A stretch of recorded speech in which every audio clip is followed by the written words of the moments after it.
नमस्कार दोस्तों, नमः शिवाय जीवन ज्योति चैनल में आप सभी का हार्दिक स्वागत करती हूँ। दोस्तों, आज बात करूंगी बैसाख माह में पड़ने वाली अक्षय तृतीया के विषय में।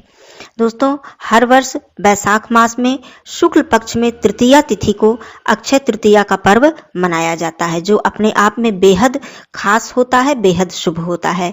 मान्यता है कि यह तिथि एक ऐसी तिथि है कि जिसमें कि हमें कोई भी मांगलिक कार्य, कोई भी धार्मिक कार्य करने के लिए मुहूर्त दिखाने की आवश्यकता नहीं होती है। अपने आप में ये संपूर्ण तिथि इतनी शुभ होती है कि हम यदि कोई भी शुभ कार्य करना चाहें तो निस्संदेह इस तिथि पर कर सकते हैं। इस वीडियो में आप लोग इस तिथि के महत्व के बारे में जानेंगे और क्या क्या ऐसे आप कार्य करें जिससे कि आपका पुण्य अक्षय हो जाए, जिसका कि कभी क्षय न हो, जिसका कि कभी नाश न हो। इसका नाम अक्षय तृतीया इसीलिए है कि इसमें जो भी हम धर्म कार्य करते हैं, दान करते हैं, पुण्य करते हैं, भगवान की पूजा अर्चना करते हैं, इसका पुण्य अक्षय हो जाता है, जो कि जन्म जन्मांतर तक कभी नष्ट नहीं होता है। तो दोस्तों, ये सभी कुछ आप लोग जानेंगे। साथ में इस दिन सोना, चांदी, प्रॉपर्टी खरीदने का भी बहुत ही ज्यादा महत्व है। कोई भी आप धन इस दिन खरीद सकते हैं, जिसको कि बहुत ही शुभ माना जाता है और इससे माँ लक्ष्मी की कृपा प्राप्त होती है। सोना चांदी खरीदने का शुभ मुहूर्त क्या है, समय क्या है, वो भी आप लोग इस वीडियो में जानेंगे। वैसे तो ये तिथि पूरी ही शुभ और बहुत ही उत्तम तिथि मानी जाती है, लेकिन जो शुभ समय है सोना खरीदने का, तो उसको आप लोग जानेंगे और बहुत ही शुभ योगों में हमें इस वर्ष अक्षय तृतीया प्राप्त हो रही है। तो आइए जानते हैं कि क्या क्या कार्य हमको अवश्य ही कर लेना चाहिए। वीडियो में अंत तक आप लोग जरूर बने रहिएगा। चैनल पे पहली बार हैं तो चैनल को सब्सक्राइब कर लीजिएगा। वीडियो यदि पसंद आता है तो एक लाइक जरूर कीजिएगा। कमेंट बॉक्स में जय माँ लक्ष्मी जरूर लिखिएगा। दोस्तों, 2023 में इस वर्ष अक्षय तृतीया 22 अप्रैल को मनाई जाएगी, जो कि दिन शनिवार पड़ रहा है। तृतीया तिथि की बात करूं तो यह प्रारंभ हो रही है शनिवार को 22 अप्रैल सुबह 7:49 से और समाप्त हो रही है 23 अप्रैल को सुबह 7:47 पर।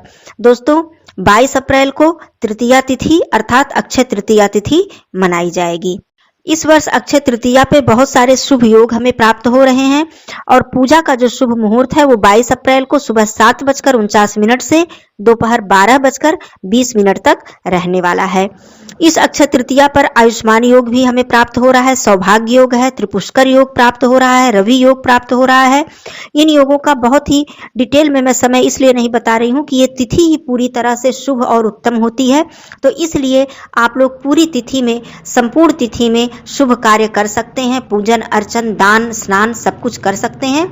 इसलिए मैं इसकी तिथि की अलग अलग से समय और डिटेल नहीं बता रही हूँ, लेकिन जो सोना खरीदने का शुभ मुहूर्त है उसे आप लोग अवश्य जान लीजिए। 22 अप्रैल को सुबह 7:49 से अर्थात तृतीया तिथि प्रारंभ होने से ही लेकर 23 अप्रैल को सुबह 5:48 तक आप लोग सब कुछ जो भी आप खरीदना चाहते हैं, सोना चांदी, जमीन, प्रॉपर्टी, गाड़ी, सभी कुछ खरीदना बहुत ही शुभ होता है। आप लोग इस तिथि पर पूरे संपूर्ण समय में खरीद सकते हैं। दोस्तों, अब मैं बता देती हूँ कि आप लोगों को क्या क्या कर लेना चाहिए इस दिन। इस दिन को आप यूं ही व्यर्थ कभी ना गवाएं, कभी भी ऐसा खाली ना जाने दें इस तिथि को कि जिससे आपको बहुत सारे पुण्य की प्राप्ति होने वाली है और कुछ न कुछ दान पुण्य आप लोग अवश्य ही कर लीजिए। सुबह सवेरे आप लोग स्नान कर लीजिए ब्रह्म मुहूर्त में उठकर, और सुबह स्नान करने के बाद स्वच्छ वस्त्र धारण करिए, सूर्य देव जी को जल अर्पित कीजिए, माँ तुलसी जी को जल अर्पित कीजिए। इस दिन शनिवार है, वैसे भी बैसाख माह चल रहा है। पूरे बैसाख माह में पीपल की पूजा करने का विशेष महत्व है और शनिवार है तब तो और भी ये दुगना इसका फल आपको प्राप्त होने वाला है। तो इस दिन पीपल की पूजा अवश्य कर लीजिए, पीपल में जल अर्पित कर दीजिए और बैठकर माँ लक्ष्मी जी और श्री हरि नारायण जी की पूजा अवश्य कीजिए। दोस्तों, इस दिन आप जितनी भी पूजा अर्चना करेंगे, मंत्र का जप करेंगे, नाम जप करेंगे, माँ लक्ष्मी जी के मंत्रों का जप करेंगे, ये सभी पुण्य आपके अक्षय हो जाएंगे। इसका फल आपको जन्म जन्मांतर तक मिलने वाला है। दोस्तों, सबसे उत्तम बात और सबसे महत्वपूर्ण बात मैं बता दूं कि इस दिन दान का बहुत अधिक महत्व है। बैसाख मास में, पूरे बैसाख मास में दान का बहुत अधिक महत्व है, लेकिन आप इस तिथि पर यदि दान करते हैं, किसी भी गरीब, किसी भी बेसहारा को आप कोई मदद कर देते हैं, तो समझ लीजिए आपका पुण्य बहुत ही जन्म जन्मांतर तक आपको उसका पुण्य मिलने वाला है। तो इस दिन आप जल का दान कर दीजिए, अन्न दान कर दीजिए, गौ माता को भोजन करा दीजिए। किसी अनाथाश्रम में कुछ आप यथाशक्ति, जो भी आपकी शक्ति हो, जो भी आपका सामर्थ्य हो, चाहे आर्थिक मदद कर दीजिए, चाहे अन्न जल का दान। इस समय आप लोग जानते हैं पूरे वैशाख माह में जल दान को स्वर्ण दान के बराबर उपाधि दी गई है, तो आप लोग कर सकते हैं। मान लीजिए बहुत अधिक आपके पास समय नहीं है तो आप नहा धोकर थोड़ी देर भगवान के समक्ष बैठकर उनके मंत्रों का जप कर लीजिए। आप अपने कार्य पे ही निकल रहे हैं, रास्ते में आपको कोई भी गरीब, कोई भी आपको ऐसा दिख जाए कि जिसको आवश्यकता है मदद की, कोई गर्मी में प्यासा है, उसे आप पानी दे दीजिए खरीद कर, या वस्त्र दे दीजिए, फल दे दीजिए खरीद कर। ये सब बहुत ही शुभ कार्य हैं दोस्तों, बहुत ही पुण्य के कार्य हैं। मान लीजिए आप बहुत ही ज्यादा विधि विधान से पूजा पाठ नहीं कर पा रहे हैं, कहीं अनाथाश्रम है, कहीं वृद्धाश्रम है, वहां पर जाकर आप कोई मदद कर दीजिए। जो भी भगवान ने आपको शक्ति सामर्थ्य दिया है उसके अनुसार आप वो कार्य कर दीजिए। दोस्तों इस दिन पंखा का दान करना, जैसा कि मैंने बताया, जल बताया मैंने, फल का दान करना, शहद का दान करना, ये सब बहुत ही शुभ माना जाता है।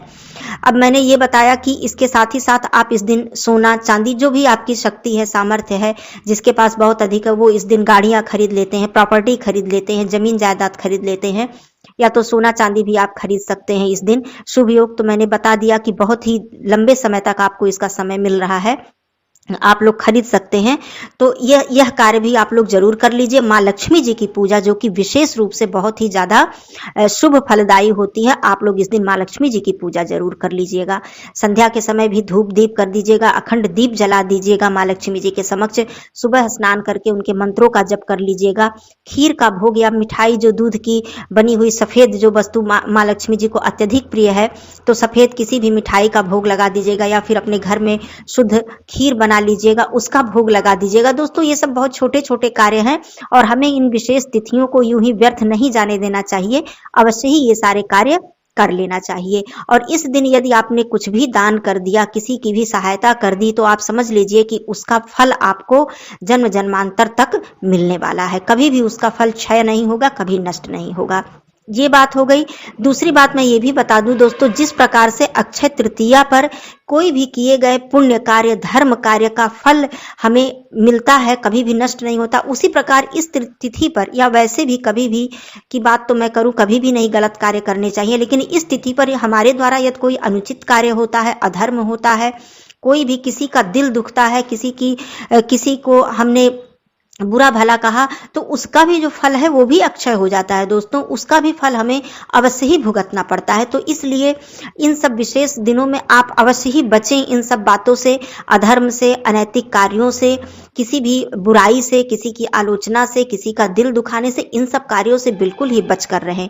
क्योंकि जैसे पुण्य का आपको फल मिलना ही मिलना है, वैसे ही आपको इन पाप कर्मों का भी फल मिलना ही मिलना है, वो भी अक्षय हो जाएगा, उसका भी कभी भी नाश नहीं होगा, क्षय नहीं होगा। तो इसलिए इन सब कार्यों को आप लोग बिल्कुल ध्यान रखिए। कभी भी ऐसा मत कीजिए कि इस दिन आप किसी के लिए बुरा मत सोचिए, बुरा मत करिए, कोई अधर्म कार्य मत कीजिए। थोड़ा ही धर्म कीजिए, थोड़ी ही पूजा पाठ कीजिए, थोड़ा ही दान कीजिए, जो भी आपकी शक्ति सामर्थ्य है, लेकिन आप अधर्म मत कीजिए, कोई भी अनैतिक कार्य मत कीजिए दोस्तों। क्योंकि धर्म का दान करने का कोई अंत नहीं होता है, ये अपनी शक्ति सामर्थ्य के अनुसार होता है, और अपनी सबसे बड़ी चीज शक्ति से अधिक श्रद्धा के अनुसार होना चाहिए, कि जो आप बिल्कुल खुशी मन से, अपने बिल्कुल हृदय से, सच्चे मन से जो आप दान कर सके, वही दान असल में दान कहलाता है, और उसी का पुण्य हमें प्राप्त भी होता है। यह भी बात सच है।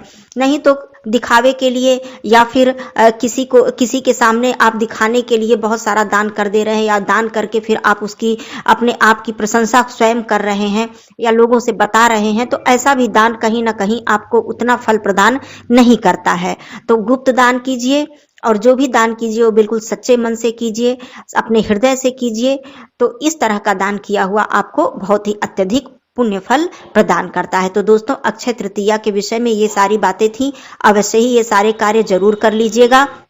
इस दिन शनिवार का दिन पड़ रहा है, पीपल की पूजा करने से भगवान विष्णु जी, माँ लक्ष्मी जी की कृपा आपको प्राप्त होगी, यह भी कार्य कर लीजिएगा। माँ तुलसी जी की पूजा कर लीजिएगा, और माँ लक्ष्मी जी के मंत्रों का जप इस दिन मानसिक रूप से भी आप करते रहेंगे, तो उसका भी पुण्य फल आपको प्राप्त होगा। मान लीजिए आप कार्य में व्यस्त हैं, कोई भी कार्य कर रहे हैं, मानसिक रूप से श्री हरि नारायण और माँ लक्ष्मी जी का ध्यान करते हुए उनका नाम जप ही कर लीजिए, मंत्र जप ही कर लीजिए, तब भी आपको लाभ मिलने ही मिलने वाला है, बहुत ही अत्यधिक लाभ मिलता है इससे।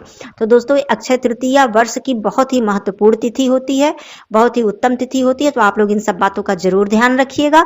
फिर मिलती हूँ अगले वीडियो में, तब तक के लिए धन्यवाद दोस्तों। नमः शिवाय।